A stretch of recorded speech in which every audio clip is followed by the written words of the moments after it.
All right. Thank you, Dennis. And thank you, everybody else, for being here, helping me stay sober one more day. Because part of that gift of desperation is showing up for these, because any type of service that I can do, I need. I wouldn't say that I need it to stay sober. I needed to stay connected to the power. I needed to stay connected to God, because that's my purpose today, is to be of service. And on page 14 of the big book, it tells me um, that I need to perfect and enlarge my spiritual life.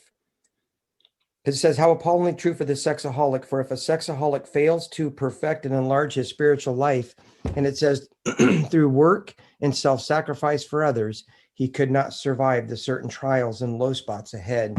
And that is 100% my truth. If I let up on this program, I suffer. And so a little bit about what brought me in here and what created the gift of desperation in me, which I'm going to later share, that part of that gift of desperation helped me to turn my will and my life over to the care of another person first.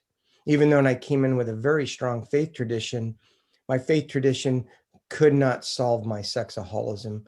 It couldn't touch it. And I did a lot of praying, a lot of men's groups. I did a lot of everything. I started like at 12 years old, I started trying to be free from this disease. My earliest memories was I was probably about 3. And what's amazing about 3 years old is children love to run out of joy or out of fear and trauma. And I remember that day carefully because I can remember every detail of that room. But what I can't remember is the shadowy figure that stood over me. I know there's one there, but I can't see them. And when I ran out of that room, something was different inside of me. And I started as a little child then experiencing the discomfort, the restless, irritable, and discontent that I couldn't explain. It was like a certain type of pain that I felt from that day forward. And that started my journey into finding ways to relieve that pain. And we had lots of pornography in the home, and I was allowed to look at it. And unknowingly, when I looked at those pages, I was being relieved from that. My brothers would look at them, but they would go out and play, but I couldn't, or I didn't want to, because they were giving me something very, very important. So I remember at about 5 coming in, and there was a grown woman laying in my little kid's bed, and they were pretending to be asleep. It was the middle of the day. And as I came around, the upper portion of her body was exposed. And I remember this, I could feel this, whatever it was, I inhaled it. And man, everything was good in that moment. All my pain was gone. My counselor asked me the other day, do you remember that moment? I can detail every detail, the closets, the colors of the wall, everything. But that relieved the pain like none other. And I believe not knowing what was happening, not understanding any type of addiction, that started my process of using lust to relieve the pain. As time went on, the effect and the strength of those pages became just flat pages. They had no more power. And I remember reading my first forum, and it came in the mail. And when I read that first story, I had another deep breath. It was like, oh man, that was powerful. So I savored those stories because only one book a month would come in. So I would read them slowly. I wouldn't just burn through them, because every day I would use them to relieve the pain. I started masturbating at about 7, so the two went well together. But fantasy was something different. It was way more powerful. But unfortunately, the seeds that were being planted in that time, in that little fresh garden of a 10-year-old, I couldn't imagine what they were going to grow to. By time I was 12, I could feel the effects of sexaholism so strong, where it says the only way to be free of it was to do it. But I was becoming aware of it. Man, I don't have a choice on this anymore. I did feel very inadequate, unworthy, alone, and afraid. I felt lost. And I would look at how other kids acted, and I was the great mimicker. I was like a chameleon. I would act like this kid and act like that kid. There was no me. So I created this persona to try and look like I was, but inside I was a wreck. Well, at 12, I decided I'm not going to act out anymore. And because I identified that other kids don't do this. And I thought everybody acted out. And I realized that, man, I was in the minority big time, especially the type of acting out I was doing. And some of the things I would say in a group and myself, everybody would go, oh, like, what? And then I would go, just kidding. I learned to say, just kidding, because I realized my thinking was so different than everybody else's. So I was going to be like them. So I quit. First time I ever put a stake in and said, I'll never act out. I'll never look at magazines. I'll never read this stuff. And the pain started building. And by maybe 3 weeks, I acted out and I was devastated. Like, oh my God, what does this mean? That was the first time I started coming to reality that, hey, I can't quit. Well, I'm not going to give you all the gory details. They don't matter. But the truth is, my life catapulted. At 16, I heard that there was discipline in the military. And I thought, well, that's got to be it. So I went in to the recruiter at 16 and they said, no, you have to be 17 to come in. So I told them, well, when I get 17, I'm coming back. And 3 days after my 17th birthday, with the sole purpose to find a way out from this disease, I went in through their doors and signed up, and I was in boot camp about 2.5, 3 weeks later. I want to cut the story short because I think it's so important to hear the rest. But needless to say, that my disease wasn't done with me yet. And I crossed all kinds of boundaries. I came home out of the military, met my wife, knew I would never be unfaithful. Winded up, remember the first time being unfaithful, thinking, oh my God, what did you just do? I acted out with a woman that I'd given a ride to, because I used to hitchhike all the time. And man, I buried that. I thought that will never come to the light of day. I will never do this again. But what happened was, when I went home that day, I had complete freedom from my disease, like I'd never experienced.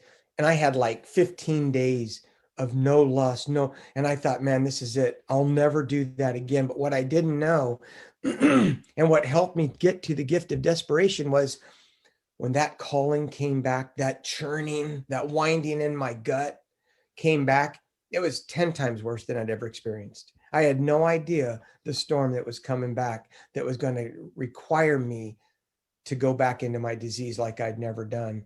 And with this great putting the stake in the ground, never to tell a soul, I went back out looking for another person on the street, because that relieved so well. Well, 25 years later, after picking up people on the street,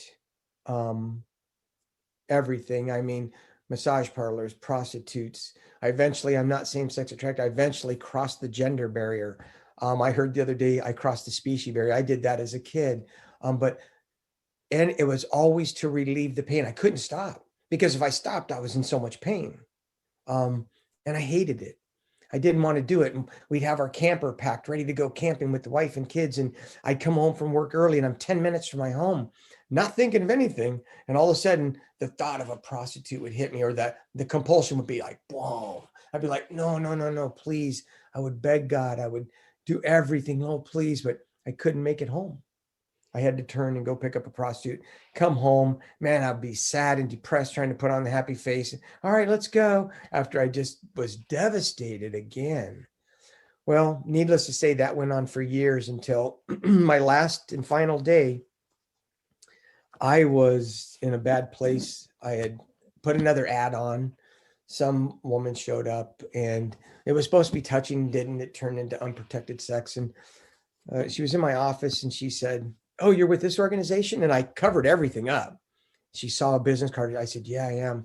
She said, oh, my husband is too. His name is so-and-so. And that devastated me. I was like, oh my God, what am I doing? First off, there's life going on outside my locked office. And I'm in this office with a prostitute. And I had along the way turned to drugs, alcohol, and pain pills to try and find relief, which never worked. They worked at 12, 13 for a little while. I was free from sexaholism. but then I was all of it.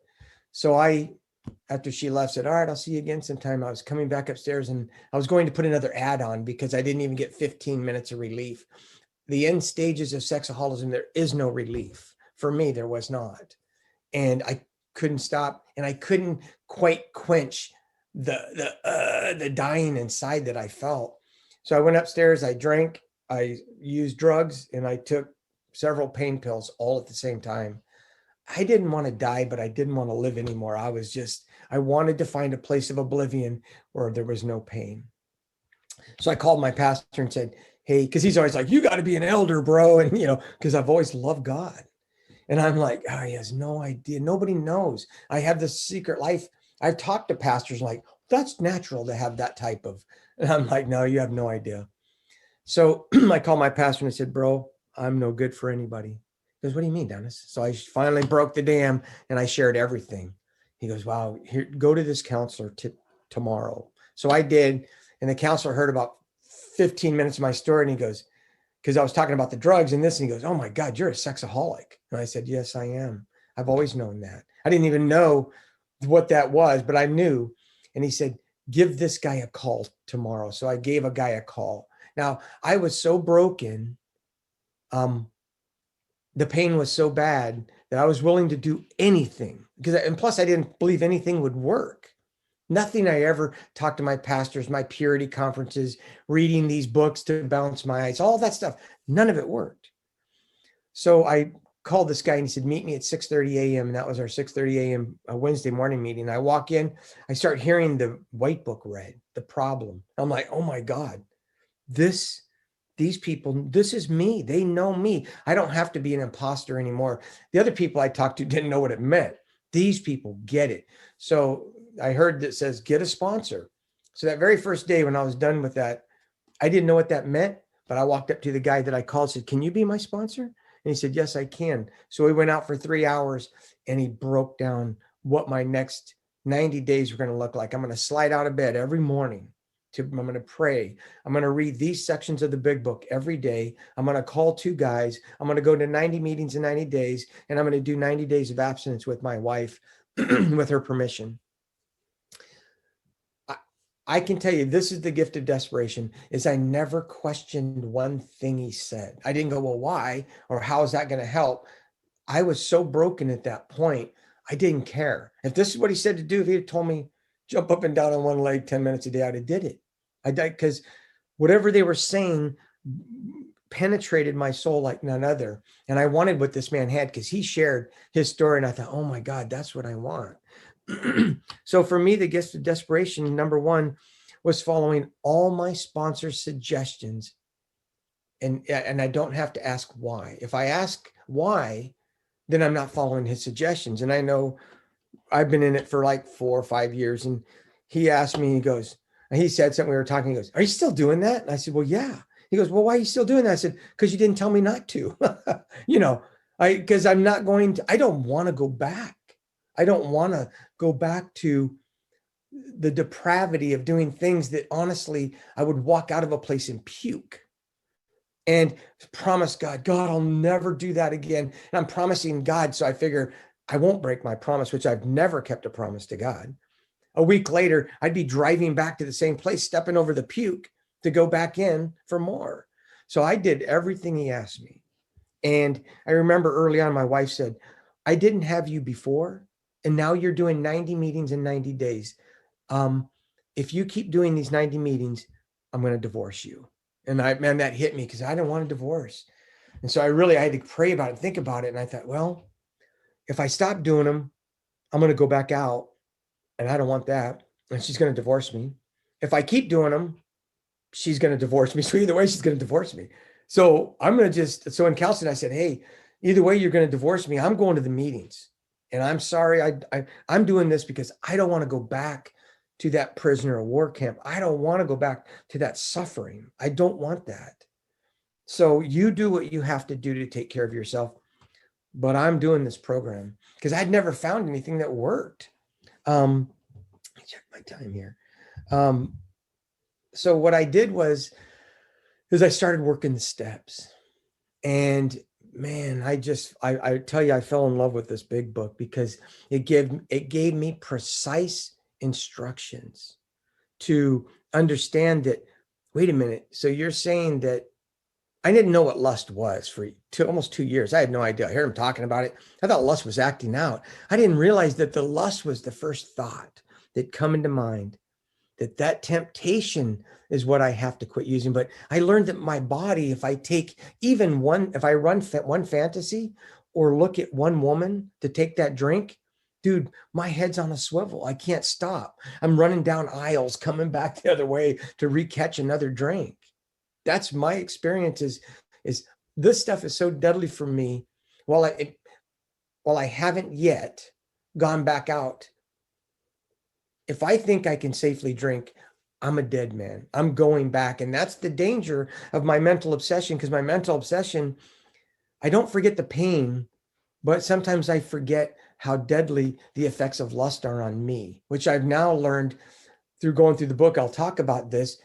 It's not even about the lust. It's not about any of that. It's all about me going back into ego, me going back into self and disconnecting from God. That's the only place I'm truly in a place of neutrality, safe and protected.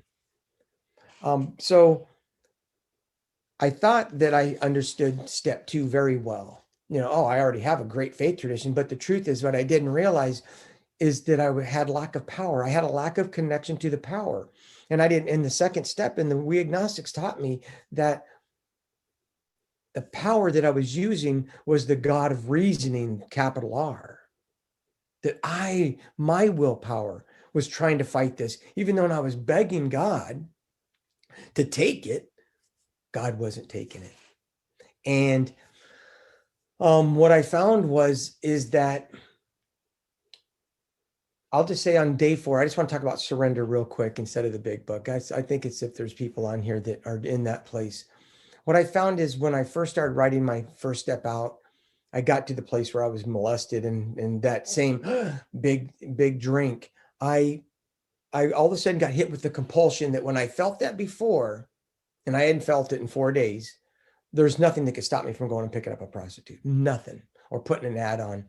And I hit it and I'm like, oh, no, no. So I said the prayer my sponsor gave me: God, I am powerless and I need your power. Please lend me your power just for today. And man, I felt like a wind. I'd never felt this. I'd prayed a million times.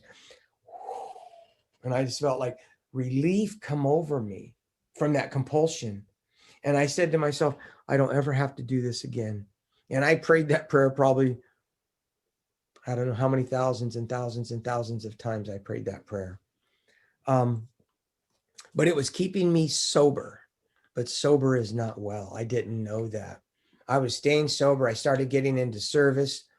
But I was still drinking in my thoughts. Not a lot, but every now and then I would just get kind of, I would relax and get comfortable, walk into a store and take a big old drink and feel the effects. And so then I would start praying again, but I didn't realize, and I didn't believe that could ever go away, that a thought or a look would ever go away. I didn't believe it was possible. But as I kept surrendering, the moment the temptation would come, and I didn't know why the temptation would come, but the moment the temptation would come, I would go to God immediately. God 100% of the time would relieve me of that. If I paused, I've since learned, it's because I don't want him to relieve me of that. And my addict wants to take a drink. So if I'll just go to God, even if I really don't want to, it's that quiet dying upward that is so powerful. And immediately God's presence comes in. The comfort floods in. I feel his joy. My thinking changes, like, yeah, I really don't want this. And those temptations get further and further and further apart and begin weaker and weaker and weaker. And that's the obsession being broken. But I don't care how far they are. If all of a sudden I take a drink, the obsession, it starts going the other way. They get closer and closer again. And man, I really have to work my program. After I took my third step, I made a decision to turn my will and my life over to the care of God as I understood him, which I believed I had already done, but I had not. Making a decision to turn my will and my life over to the care of God was just a decision. It's like making a decision to go to college and asking for my diploma the next day, like, where is it? But the truth is, when I make that decision, the book, if I follow the book exactly, on the bottom of page 63, it says next.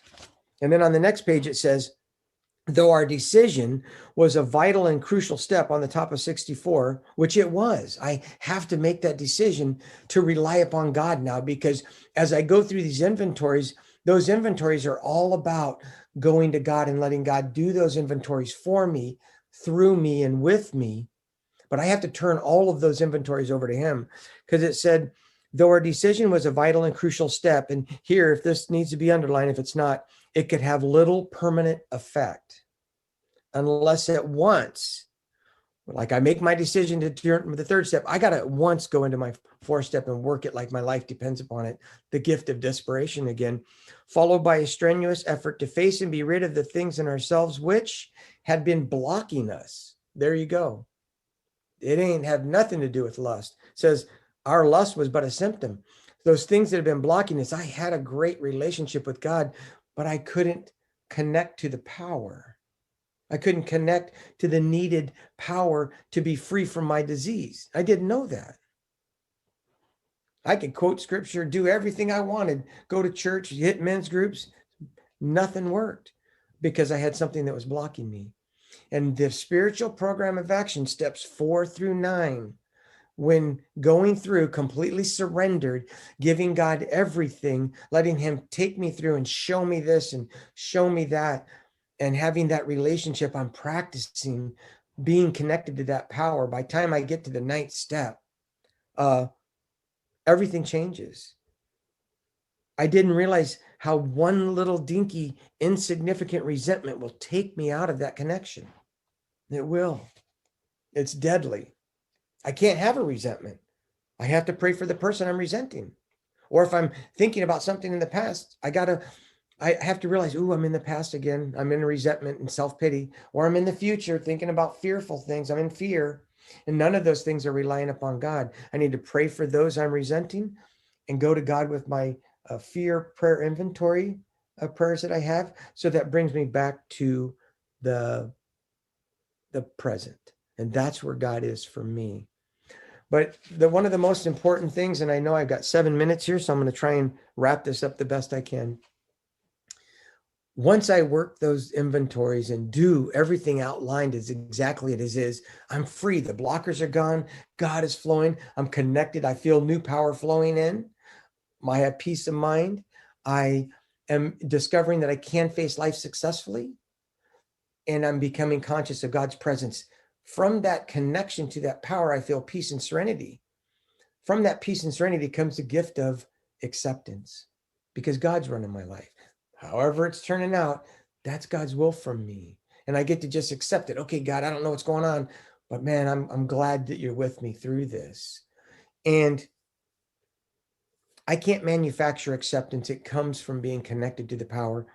But this step 10 is so important because it tells me I have to continue for a lifetime. That's how long I'm going to do it, to practice using these tools that I got from 4 through 9 so that I don't allow these blockers to come back out. So it tells me, continue to watch for selfishness, dishonesty, resentment, and fear. And when these crop up, not if, because they do. And why do I think, this is my own experience, is because I go back into self. That we ask, here's the instructions. Okay, I got to ask God at once to remove them. I discuss them with someone immediately. I make amends quickly if I've harmed anybody. Then I resolutely turn my thoughts to someone I can help. Love and tolerances are my code. Here's the difference. Back on page 60, it tells me any life run on self-will can hardly be a success, because it tells me in that state, I'm always in collision with something or someone. That's my life in self. Here it tells me on the next paragraph, and we cease fighting anything or anyone, even lust. I did a lot of surrendering for my first 5 years, I would say. Had great moments of complete peace, but I was never free until I really started working this 10th step and the 11th step, the nightly inventory on the next side daily. And something connected me to a power in a way that it's just amazing. Now, does that mean I can't go back into self? No. But now when I go back into self, it's so obvious because one minute I'm in acceptance, I'm feeling peace and serenity. Even getting the diagnosis of prostate cancer, that is another story that went beautifully. I mean, if you could hear the ending story, the healing, everything, and the results were God. But even in that moment, I'm like, okay, God, you got this. Whatever that's going to turn out, I'm okay. And I can't just say that. I felt that and I trusted him. So when I go back into self, it's so obvious. That's what I recoil from as a hot flame, because I'm like, ooh, I'm starting to be manipulative here. I have fear. I'm starting to have resentments and I judge everybody. And it's like, man, if I stay in that and don't work these 4 little instructions, what happens is, because I have no lust, there's not temptations. I mean, every now and then the thought will come to my mind like, I wonder if, no, it's like it doesn't have any power. It's like a little wisp of smoke. But if I get a little resentment or some fear that I hold on to, the next thing that happens after that is I'll have a temptation. And when I get a temptation, I was like, okay, what's going on in me? Who am I resenting, judging? Where's the critical spirit? What am I having in fear? Where am I not trusting God? Hey, I'm not in connection to the power. And if I ignore that temptation, man, lust is going to come next. It's going to give me this beautiful delusion or illusion of peace. I mean, it's the best thing ever. I know that's a lie. That'll take me back to the prisoner of war camp. It's not true, but it seems so real in the moment. Man, if I'm starting to be listening to that, it's beyond um I'm already so dead. So thank God in 6.5, almost 7 years, July 29, 2014, that I haven't gone past that. I've had some real close scrapes. I do not have a perfect sobriety. I guarantee you. There's times that I put a little penny on my little on my string that Dave, the string man, gave me. When I have real close calls where the insanity was like, whoa, no, that's what I want. What am I doing in this program? And I'll call somebody and say, hey, can't get hold of my sponsor, call my sponsor. Hey, just letting you know, man, I'm going leaving the program. He's like, dude, did you go to God yet? Because I've told them that 1,000 times. I said, oh, it didn't even cross my mind. So I pull over. The minute I go into prayer, I'm like, whoa, what am I doing? So I don't have any, and I know I got 2 minutes. I don't have any delusions that I will be one day well from this disease, that I am free, that I'm cured. And now I do live as though I'm cured when I'm connected to the power. That's 100% true. And um, and it talks about my maintenance of my spiritual condition. See, I can't do anything about my spiritual condition, but I can certainly do my maintenance, and to be fit, to be of spiritual useful, to be of usefulness. Those are the things that I get to do, that God can use me. So when I get an offer like to come here, man, it's not about me. It's not about what I know. I don't know nothing. It's about being connected to the power and following God. And when I do that, man, I get to be free. And that's just the truth. And the way I get to be free is I follow the instructions in this big book and share those with other people so that they can be free too. And I can tell you I'll just say my success rate sponsoring is 2%, maybe. So, I mean, if you want to go by that, I'm a horrible sponsor. So, but my success rate from sponsoring is I'm still sober. So it's 100% so far. I don't know how long that'll last, but that's why I don't have to fear about that. I just get to get up every day and remember that gift of desperation is that I just get to get up, slide out of bed every day. I don't know how many years I've not done that.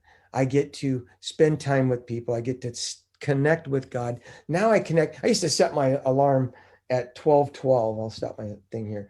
I used to set it at 12:12 because every day, because of the 12 and 12, I'm going to pray at 12:12 every day at noon. Every day my watch would go off and I wouldn't pray. Every day. I mean, it just didn't work because I can't, like, out of duty pray.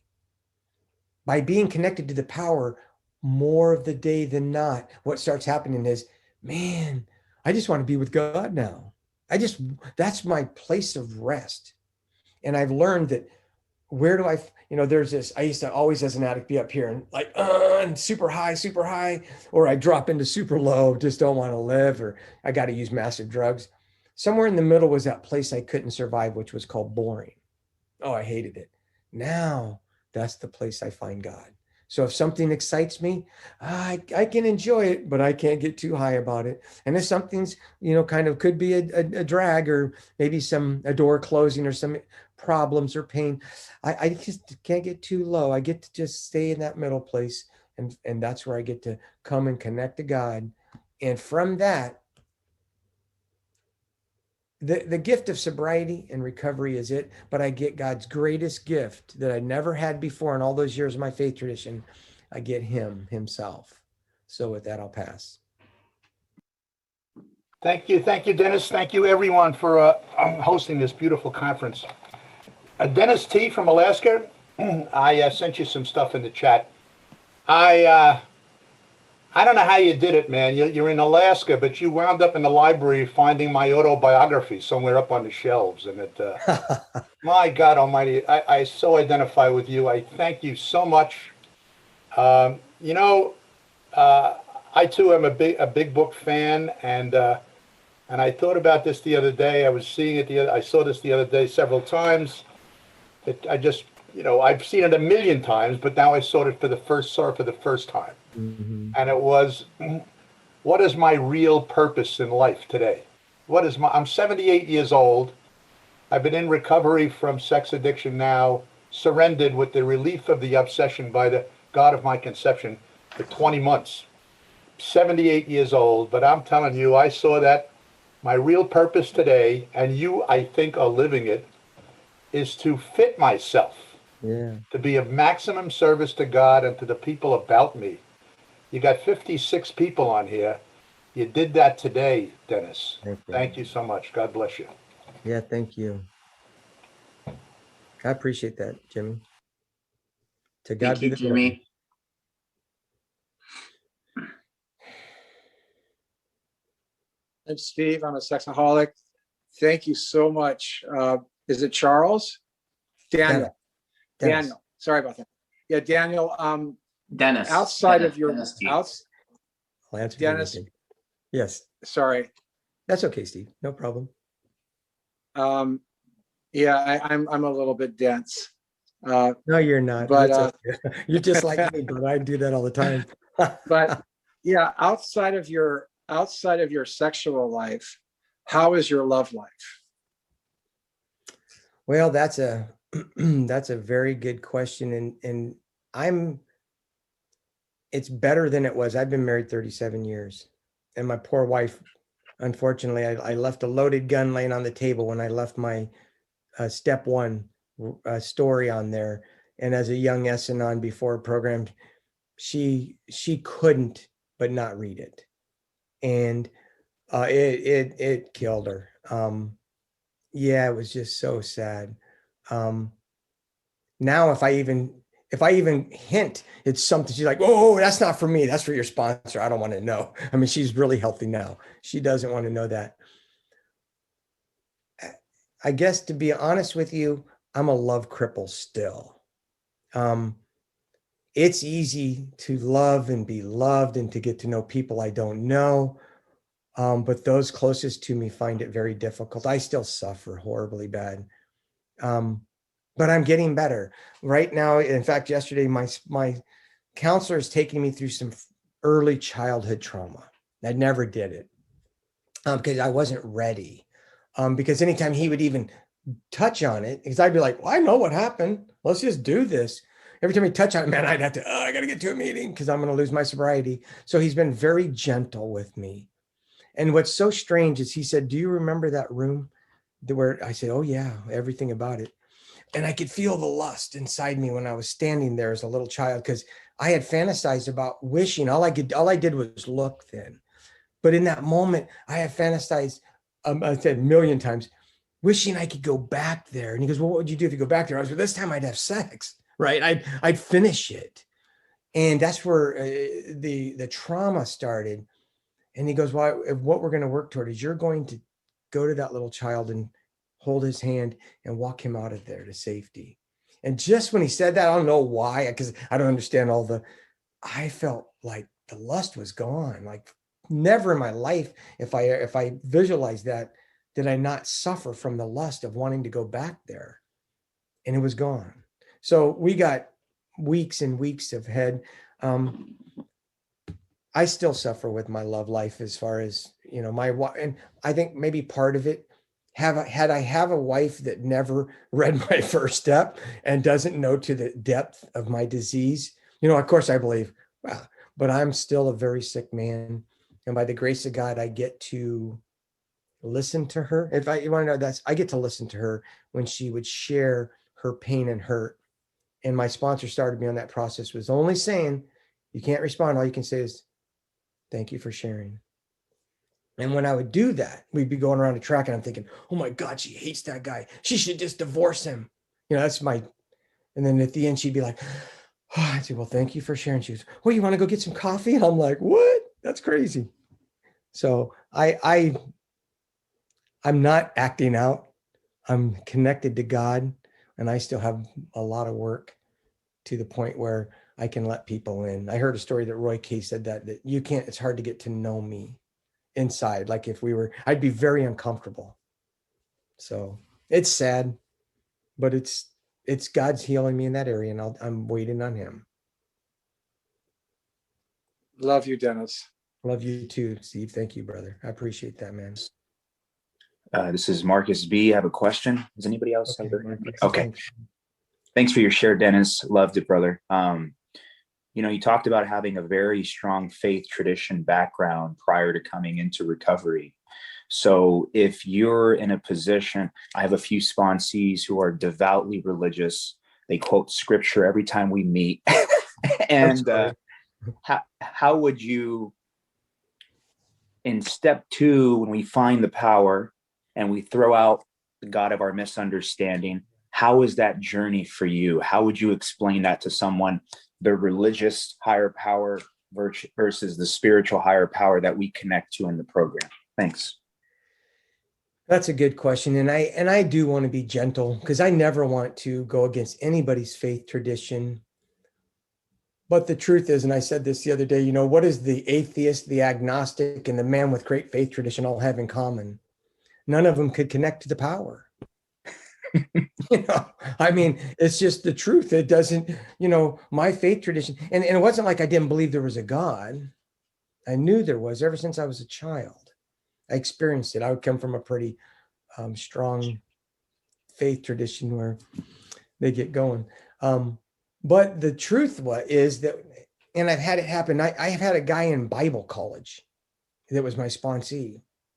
And once we go through that step into action where we're actually, who were your higher powers as a child? Well, my mom, my dad, and they start listing those out. What did they do? Well, they start listing out what they do. And well, what did that teach you about a higher power, not your higher power? They start listing those things out. And they can then start to see some of the truths that brought them to that. They sort of attach that to God in a way, this vengeful that if I do well, God will love me. And if I go out and do this, God's going to be like, unhappy with me. And so what I did in the 4th column is, what do you choose to believe today? And this is a guy that, like, I'm not anywhere near what this guy is, because he went to, I would call it Bible college. I really don't know what you call it. And he did missions and went around the state and did all this stuff. So he could quote the book very well, but we would get to the 4th column and he would write something in there of what he chooses today to believe. And I think unknowingly, he would put conditional statements in there, like if, like this. And he would write like, God won't, like, God loves me, but he'll have some conditional and I'll cross it out. I said, reread that. God loves me unconditionally. God's not going to punish me. If I blah, blah, blah, no. And so all these things started coming to where we're talking about a God of absolute love. And this man cried. I seen tears fall. I still am. I can cry finally, but not very well. fell into his book in that little session. So I think it's important that if they are going to find a God that they can give everything to, it says, God asked the man, "Are the keys to your, can I have the keys to your heart?" And the man handed God the keys to his heart. And God said, "Are these all of them?" And the man said, "Yes, Lord, all but one. And you need not worry about that one." And God handed him back the keys and said, "If you can't trust me with all, then you don't trust me at all." And so somewheres I'm asking them, I want you to write a God that you could give that last key to. All of them. Because if I'm holding something back, then I'm, in my mind, they can't connect to the power. But really what connects them to the power is that work of 4 through 9. That's just gold. It really is. And to do it where God is in control, all the prayer work, man, all the time. Like, to me, it's like a date with me and God. Like, I go out to a creek to do my 4-step. I got my coffee. I got a little chair. It's kind of streaming by and by myself. And I get into my step work. It's almost like, man, I'm going to go hang out with God, not going to trudge through this work. It was like a date. And so, yeah, that's, and I guess that's in God's hands too, but to help them see that, to get rid of any of the conditional stuff that, at least in my experience, I can't tell them what's right for them, but I can tell them what my experience is that, for you to give all of you to this God, what are the traits this God would have to have? Number one, that God wants to be with me, wants to hang out with me always 24/7, that he'll never forsake me. He'll never leave me. I may go through pain, that he unconditionally loves me. God was with me every time I acted out with a prostitute or another person, and loved me the same then as he loves me now when I'm not. I don't get more favor because now I'm sober. There's no difference. At least that's my higher power. Pass.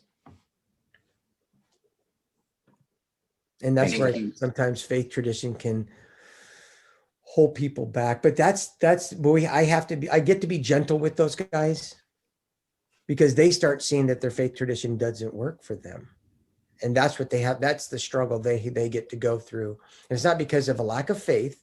It's not because of a lack of trust in God. It's because of a lack of connection. That's really what it boils down to. It's in, how do I get connected to this power of this God that I love so much, or that I need? Well, that's what this book does for us. Which will solve our problem. It doesn't say which will help me solve my problem. Right? So pass. Thank you, Dennis.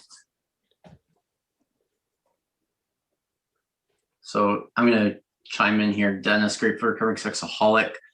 Dennis, thank you so much for that share. Man, I can relate to so much of it, as I'm sure so many other people do, especially where, going on vacation and have that thought of going and visiting a prostitute, and all of a sudden the day's gone. And I've had those moments driving home from work, just wanting to get home, telling myself, go straight home, go straight home, go straight home. And I start turning the wheel to the next brothel. And man, that really hit hard for me. So thank you for sharing that. I really appreciate that. So my question, one of the things I did hear in your share was about how the time required into recovery and kind of getting a little bit of kickback from your spouse. How does that play out in your program today? Because I know that you do a lot of service work, and taking phone calls from sponsees, working steps. I know I get some kickback from my spouse. Do you have any guidance or anything Yeah, that's, to me, very, very like, I don't answer my phone after 6 p.m. I just will not do it. People know you got to call. I'm nobody's solution, and I have no power. So there's a lot of people in SA you can call. I'm not the guy. And a lot of my sponsees learn early on, hey, will you be my sponsor? Yeah. And then they think, man, this is a sick guy. So they realize that, and I let them know that when me and my wife's time is together, that's it. Now, if I happen to notice a 911 text, me and my wife kind of give each other permission that, yeah, if it's a 911, like, and I'll give an example. We were at a really important dinner and a guy, 911. And I'm like, oh my God. Okay. And so I step out of the restaurant and I got to step out, which is, he goes, oh man, I acted out last night and again this morning. I'm like, what? Dude, a 911 is before you act out. Don't ever call me a 911 because you're in the middle of the burning fire right now. I got to go. What am I going to do with that? If you call me before you're going to act out, dude, it's imminent. I'm going to act out. I'll step out of that restaurant every time and help you and pray with you. But I think people learn too that there are certain times that me and my wife have set aside that's our time, that I don't answer calls. If I'm on a walk with her, man, I turn my phone off. I disconnect from the world so that I can be with her. And so the other question about loving my wife, well, that's some of the ways that I do it, is I'm fully present with her. And that's what I'm learning most about relationship and about that, is to be present with her when I'm with her.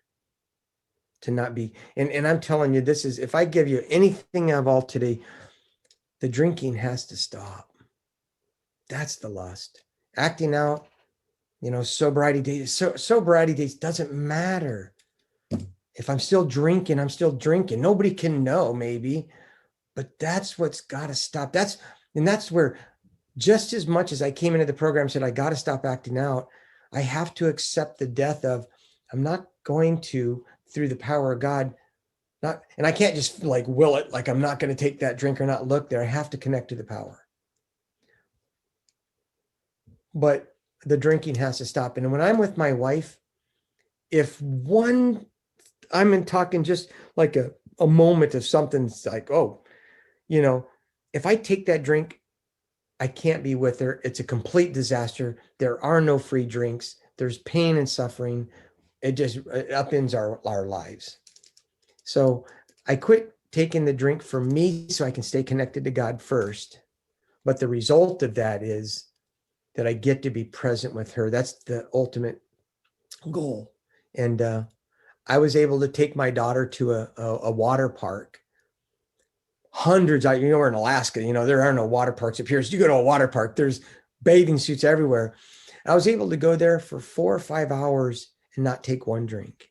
And that meant every time we're going up the stairs to the next water slide, I would pray. And, I would be, because I knew that if I looked and took one drink, I would be drunk.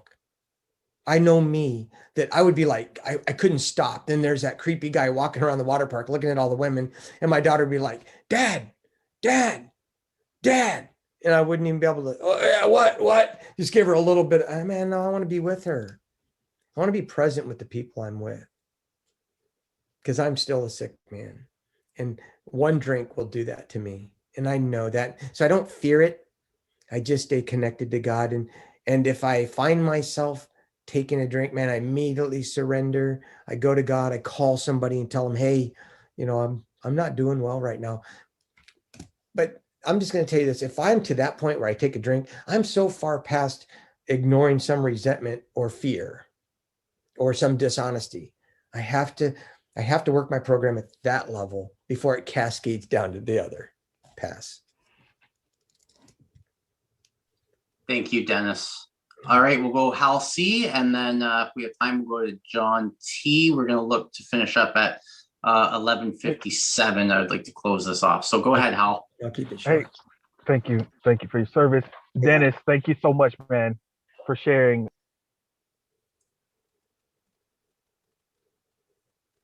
Oh, you're muted. Hal, you're on mute, Hal. That was me, Hal. Thank you. Okay. Oh, sorry. You said, Yeah. I heard, thank you so much for sharing, and that was it. Oh, okay. I was gonna say you've been a great part of my recovery. We got to meet last year at the convention. That was wonderful. Yeah, remember that. And I like what you said something about 2% like the sponsees, I said to you then, it felt as if I just have benefited from the work that you did with an individual. I won't say the name. He's no longer in the program. Only about 3 or 4 months he was in. Well, actually longer, but he worked with me about 2 months, and he's gone back out. But the big book, the way you were using the literature, 86, 88, all of this stuff on acceptance, 552. I just heard you talking about that the other day. It was, I just, it had an impact. I think there was a part of me that must have been drawn to it, but because what happened was I resented doing it, but I was doing what my sponsor told me to do, which was one of your sponsees. And I ended up kind of memorizing that whole section. I'm like, that wasn't the intention. Now, so years later now, when I got sober, that stuff comes back to me. So it's not all for naught. It's not like I wasted time. And for chronic slippers who might think, I wasted a lot of time, I would, coming to meetings, hearing the message, even if I've acted out over and over and over, it's when I'm ready, it's like the teacher is there when the student is ready, You said something about the 911 call. I feel the same way with it. If I've had so many sponsees who they say they want sobriety, they want to work the steps, and then I'm like, oh, call, let's do this, let's work through it. They can't. 30 minutes later, oh, I acted out. How did they act out? Within the last 30 minutes, they've been texting me, whatever. But I was that same person, and I'm not the power. I like what you said. I can only kind of point to it. I'm not the power. Justified resentment. This is my question to you. If you got a second, and this realism for me, is there a such thing as justified resentment? What's your take on it? No. All right. And I'll just make this short, is because I can't separate from persons. Resentment is unforgiveness. Now I can have boundaries around toxic people that aren't well, but I get to love them or at least tolerate them, because I will suffer. So answer is no. And one thing I was going to say about the 2%, that's people that I've taken all the way through that I really see that are working the program fully. I've taken 40 guys, at least from steps 1 through 3, that they've had, as Jim's story said, he made a beginning. Yeah. To enlarge his spiritual life. So many of them, they work steps 1, 2, 3. They do. I mean, their life starts coming back together and they let up, but they don't. Anybody that's a chronic slipper or can't get it is usually at step 4 is what I find. That's not absolute, but that's true. So I'll let John fill in here real quick and I'll try and get his thing. Thanks, Al. Thank you. Yeah, go ahead, John T. John Sexaholic, how do you, Dennis, advise somebody as far as when they need to restart their sobriety count? Oh, that's a long one. I'm just going to say real quick, every sponsee is different. If I get a sponsee that's a perfectionist that wants a perfect sobriety, and they call it, oh man, I just went on and looked at like some porn here, but I didn't act out. And I'm like, I want to reset my sobriety. I'm like, I don't want them to have a perfect sobriety. I don't want them to have any pride, any ego at all. Everybody's different. Me, it's about, you had a lapse, not a relapse. And I'm not trying to, because the sobriety date doesn't matter. What I don't want them to do is go back and go, well, I lost my sobriety, I might as well go back full bore. And I don't want them to have any pride in their sobriety date. I want them to, hey, let's look at, your program actually worked. You didn't act out, right? You called me. Yeah, you went down the slope. That lets you know how deadly your disease is and how powerless you are. I want them to see how powerless they are in every situation. Lift them up, tell them, hey, you're a good man. You're not a bad man getting good. You're a sick man getting well, but you're a good man. Let's just keep working this. Keep working your steps. So yeah, Thank you. That's what it's about. It's about loving them through a horrible disease that I myself struggle with. But it's about staying connected to God is what my most important thing is. Then some sobriety date, I don't really care. Thank you very much. You're welcome.